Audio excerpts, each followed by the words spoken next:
regarding overcoming stereotypes and conflicts and establishing dialogue with the youth community in Ukraine. And the speakers are Lyudmila Kudinova, head of the NGO Youth Alternative, and Natalia Volosova, who is the PR manager at this NGO.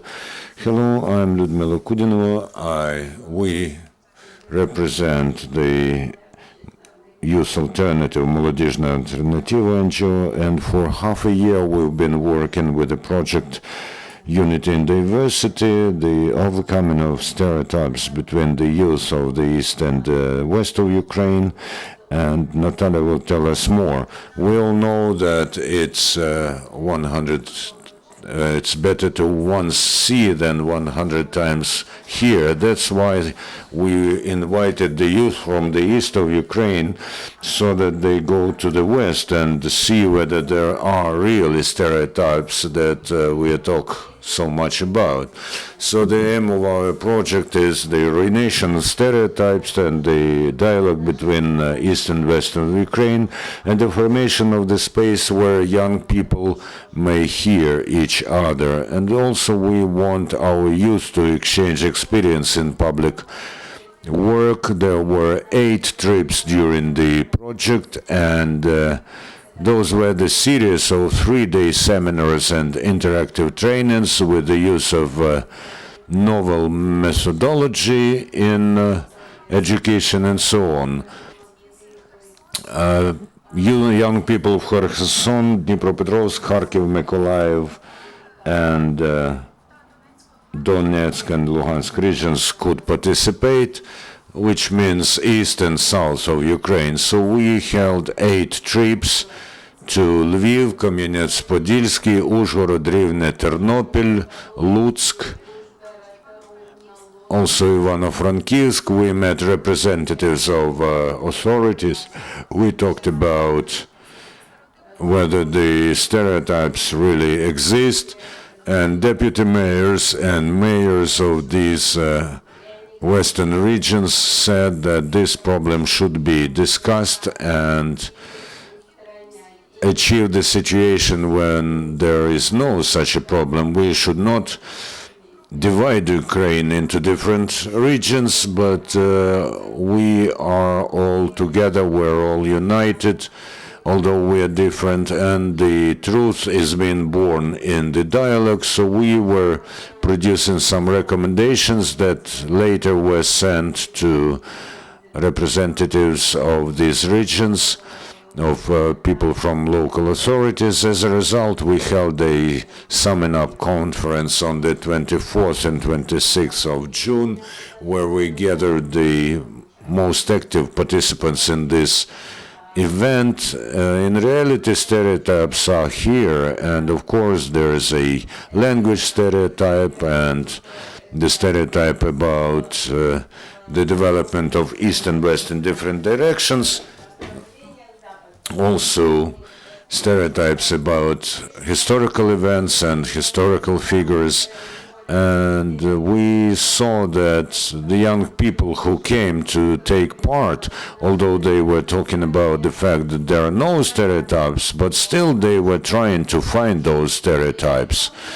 And we, for instance, talked to girls from Zaporizhia, and we were asking whether they liked everything in the trip, and they said that, yes, we did like everything, but when they were going here, they still expected that they would meet resistance while speaking Russian, resistance from local people.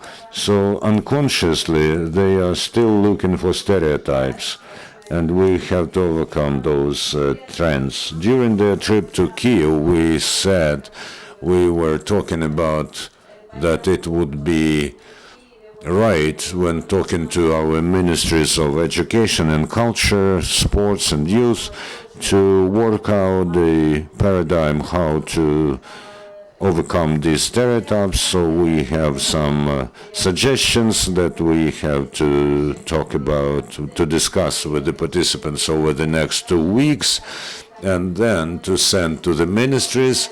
We did meet representatives of the ministries during the trip, and the young people did voice their proposals and suggestions, and it is necessary that the young people are involved in a more active way in working out cultural and youth policy. It is necessary that the authorities initiate and launch the holding of such events, that they pay for this, that this is not staged at the expense of donor organizations, and we should have student exchange programs, for instance, from Lviv to Odessa and vice versa. There should be a discount system for such trips. There's a lot of such things that we do understand, but we not always underline and emphasize these things. We do hope that with time, if there's a constant dialogue between youth and mutual understanding, then there won't be problems that are there now between the east and the west of Ukraine. But of course this will take more than one trip. We will have to spend several years to do this and apply more effort. Besides, a lot of our participants were not just student youth, but also our teachers, and a professor from Mariupol, for instance, she launched trips to Lviv, so they try to look for opportunities themselves and to arrange with their institutions or universities to work further in these directions. Thank you very much. Any questions? Kristina Chukmakina, Ukrainian Crisis Media Center. Several questions. For instance, was it a one-time project, or are you going to launch regular exchanges like this? And if it goes on, do you plan to involve central regions, or just work with the extremities, east and west? But what should the center do? And then I'll ask another question. As this project was affected at the donor's expense, we think that this British organization will support us next year as well. This was, of course, a pilot project, and we concentrated on eastern and western regions where the conflicts and stereotypes are more pronounced than in central of Ukraine. Of course, it would be correct to involve the center of the country as well, but the matter is that a lot of people from eastern Ukraine have moved to western Ukraine. Why am I asking about this? It looks like if we take care of east and west, then the center is sort of indifferent here, and it looks like for Kirovograd, Cherkasy, or other regions, it's Chernihiv, Sumy, it's not topical. Look, we have just presented the project that concerns the major problems that there are in Ukraine, but apart from this project, we do realize a number of projects connected to the internship of students with different bodies of power, and we do conduct trainings for them, and students from central Ukraine do take part in those, but this one was more concerned with eastern and western regions, which are, we think, more urgent at the moment, that they do not communicate enough. What's the number of the participants? How did you select them? And you said that there were meetings with authorities. What did they do apart from this? Well, there were more than 500 participants, but we also demanded that participants make presentations at their universities and communities about this project, what they learned, what they have got to know. So, in fact, the involvement was much bigger than 500 people. They were filling special questionnaires, and on the basis of filling those questionnaires, we selected participants. Plus, there was a age limitation because we accepted only young people up to 28 years of age, so that we involve more students.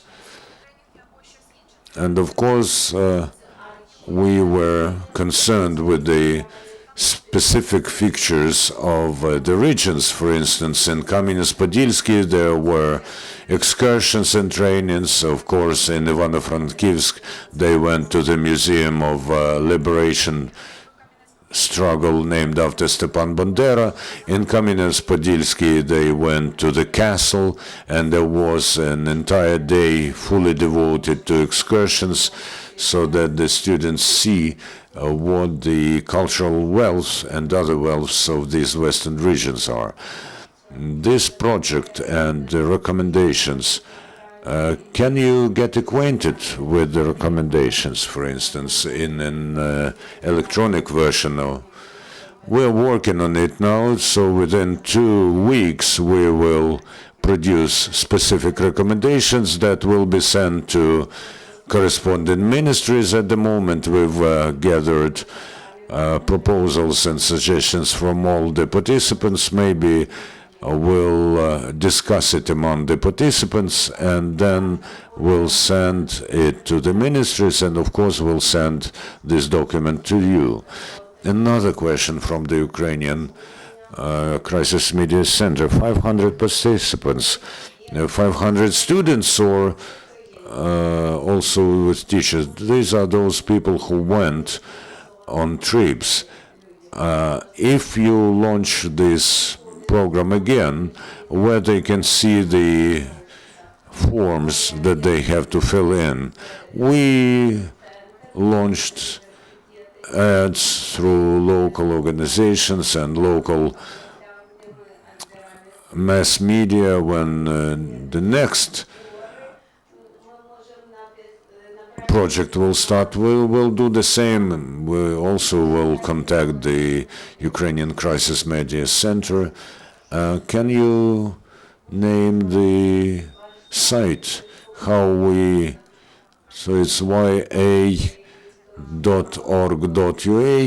and our Facebook page is Молодіжна Альтернатива.